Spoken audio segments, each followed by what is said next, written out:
메틸화 과정을 DNA의 이 후성 유전학적으로 바꿀 수 있는 부분을 짚어주셨네요.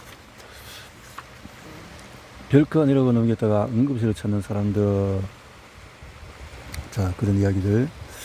개체에는 체면이 없어요. 개체에는 체면이나 위신이 따로 없습니다. 용감한 자가 몸의 신호를 잡습니다. 제가 운영하는 병원을 찾아온 사람들이 이렇게 등등 얻는데, 근데 심장 관련 질환, 심근경색이나 협심증, 심근허혈 등을 소화불량이나 단순 피로, 허리 통증, 어깨 통증으로 오인하십니다. 특히 여성이나 당뇨 환자, 노인에게서는 이런 경향이 더 빈번하게 나타나죠. 전형적으로 형통이 없는 호흡곤란이나 극심한 피로, 소화불량이나 속쓰림, 구역감이 나타나죠. 며칠이 지나도 속쓰림이 나아지지 않거나 계단을 올 때 쉽게 숨이 차고 쉬어도 이와 같은 증상들이 좀처럼 가라앉지 않는다면 응급실에 가기 전에 몸이 보내는 신호를 캐치하셔야 됩니다. 혹시 나도 뇌졸중일까? 가슴을 누르거나 저리는 느낌이 있거나 팔과 턱을 또 통증이 퍼지는 경우에 심한 호흡곤란, 식은땀과 함께 실신의 전조 증상이 보이고 지속적인 구토감이 있다면 이는 응급신호이기에 즉시 119를 불러서 병원에 가야 합니다. 뇌졸중에는 내려가는 혈관이 막혀 발생하는 허혈성 뇌졸중과 혈관이 터져서 생기는 출혈성 뇌졸중이 있습니다. 증상의 치료는 보통 갑작스럽고 급성인 경우가 많습니다. 편두통이나 어지러움, 저혈당 등도 유사 증상을 낼 수 있기도 하지만 뇌졸중의 증상은 잠깐이면 괜찮아지겠지 하고 지나치게 되면 치명적인 결과를 초래하게 될 수도 있기에 신중해야 합니다. 가장 중요한 기본 징후는 거울을 볼 때 한쪽 얼굴이 내려오거나 웃을 때 입이 비뚤어지는 한쪽 마비 현상입니다. 또 양팔을 들게 했을 때 한쪽 팔이 떨어지거나 힘이 없어지고 말이 어눌하거나 문장을 따라하기 어색해집니다. 이러한 증상 중에서 하나라도 보이면 즉시 응급실로 가야 합니다.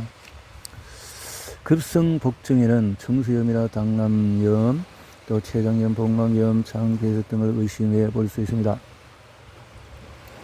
초기에는 배탈이나 단순 소화불량으로 오인할 수 있으나 통증의 성격과 위치나 이동 호전, 그리고 악화 등으로 증상을 구분해 볼 수도 있고 발절이나 구토, 배변과 가스 이상, 복부 팽만 시에 손으로 눌렀을 때 심해지는 통증은 응급복증의 신호입니다. 충수염은 배꼽 주위 통증이 점차 아래로 이동하며 증가하고 발열과 구토가 동반됩니다. 췌장염은 췌장의 급성 또는 만성염증이 생긴 상태로 초기에는 단순한 소화불량이나 위장장애처럼 보일 수도 있지만 실제로는 심각한 응급질환일 수 있습니다. 췌장염은 만성과 급성이 있는데 만성 췌장염은 췌장이 반복적으로 손상이 되어서 점차 기능이 떨어지는 상태입니다. 주요 증상으로는 상복부에 지속적이거나 반복적인 통증이 나타나는데 이런 등까지 뻗을 수 있습니다.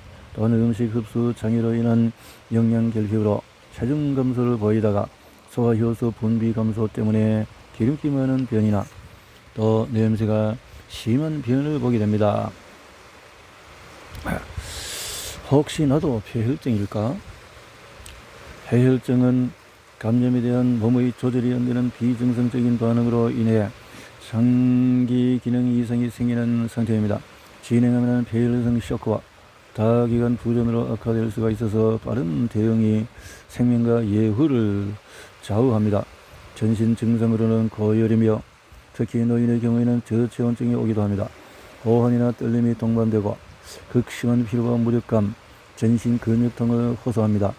호흡수가 증가하고 빠른 심박, 빈맥이죠.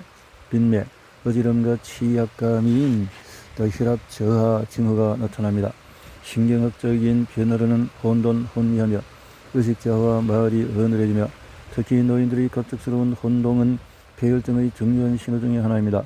소변량이 눈에 띄게 줄거나 거의 나오지 않는 신장 기능의 이상이 감지되며, 그래서 소변량이 눈에 띄게 준다. 또 피부 변화로는 얼굴이 청백해지고 모자이크 양상의 얼룩덜룩함과 차가운 말단 혹은 비압박성 발진이 생깁니다.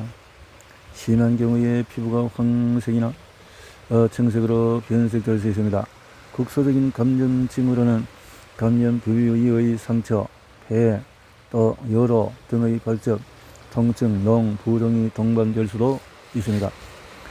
일상에서 흔히 간과하는 신호에 민감하게 반응한다면 큰 병을 미연에 방지할 수 있습니다. 그런 응급실은 언제 가야 할까요? 가슴 통증과 또 호흡 곤란, 식은땀, 실신, 전조 증상, 갑작스러운 실어증, 시야 장애 및 심한 벼락 두통, 급격히 심해지는 복통, 지속적인 구토로 인한 탈수, 이런 것들이 응급실 가야 하는 신호는 뇌졸중, 폐혈증, 급성복증, 충수염, 췌장염, 한적 얼굴이 내려오거나 입이 비뚤어지는 현상이 있다. 뇌졸중, 승수염, 배꼽 주위의 통증이 점점 오른쪽 아래로 이동한다. 췌장염은 상복부에 지속적이거나 반복적인 통증이 있고 최근에 체중이 감소하고 또 기름기 많은 변이나 냄새가 심한 변을 보기도 하고, 폐혈증은 고열, 저체온, 또한 떨림, 극심한 피로와 무력, 또 전신 근육통, 호흡수, 심박수가 증가하고 호미오 혼동, 의식 저하, 어눌해지고 소변량이 눈에 띄게 줄거나 거의 나오지 않고 얼굴이 창백해진다거나 얼룩덜룩해지고 혹은 비압박성인 발진이 생긴다. 폐혈증.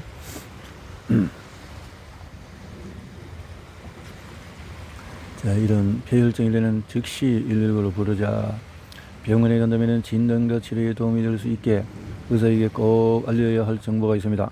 증상이 언제 시작되었는지, 출발 시각과 통증의 위치와 성격, 예를 들면 찌릿찌릿 쥐어짜는 듯한 칼로 찌르는 듯한 느낌 등 통증이 퍼지는 것, 또 증상의 지속 시간과 반복성, 발열이나 호흡 곤란, 구토 등의 동반 증상, 복역 중의 약물이나 최근 수술이나 장기간 침상, 임신 여부 등 이렇게 미리 우선 처치할 수 있도록 설명하는 것이 중요하다.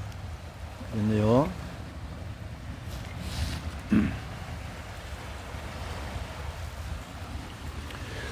몸은 이미 알고 있다. 바디 시그널. 자, 우리 몸은 병에 앞서 신호를 보냅니다. 그 신호는 언제나 소박하고 일상적인 모습으로 우리에게 다가옵니다. 바디 시그널은 결코 요란하거나 극적이지 않습니다. 오히려 그냥 지나치기 쉬운 피로감과 가벼운 편두통, 이유모를 식욕 저하처럼 사소한 증상으로 다가오죠. 예컨대 평소와 다를바없는 일상에서 걸을 때마다 유난히 숨이 차오른다거나, 이전에는 아무런 문제없이 잠을 잘 수 있었는데 자꾸 새벽에 눈이 떠진다면 그것은 단순한 우연이 아닐 수가 있습니다. 우리의 자율신경계가 불균형해졌음을 알리는 작은 신호일지도 모릅니다. 몸의 두 가지 신호, 쾌와 불쾌. 우리 몸은 두 가지 신호를 보냅니다. 하나는 쾌의 신호이고 하나는 불쾌의 신호이죠.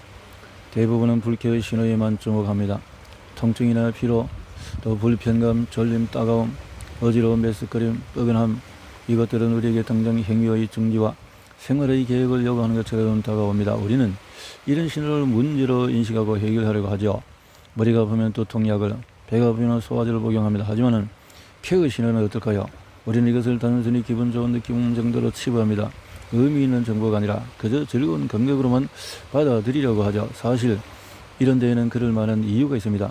인간은 본능적으로 쾌감은 계속 느끼고 싶어하고 불쾌감은 당장이라도 벗어나고 싶어합니다. 그런데 신호가 주는 느낌을 액면 그대로 받아들여서는 안 됩니다. 의사로서 20년간 수만 명의 환자분을 진료하면서 저는 쾌와 불쾌의 변주를 수없이 목격했습니다.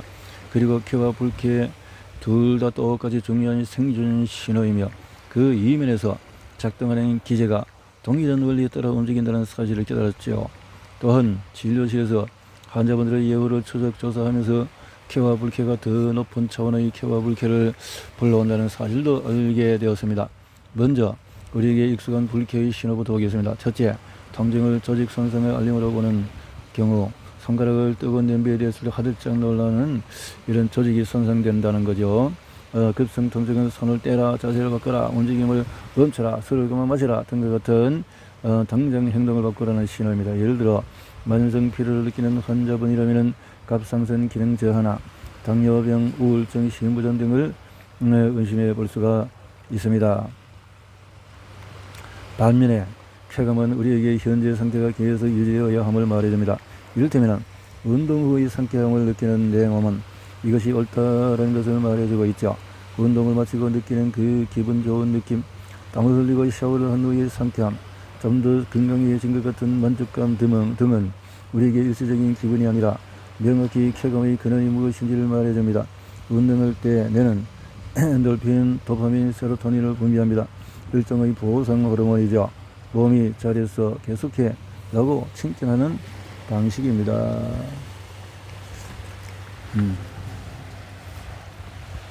신호를 잘 체크하자.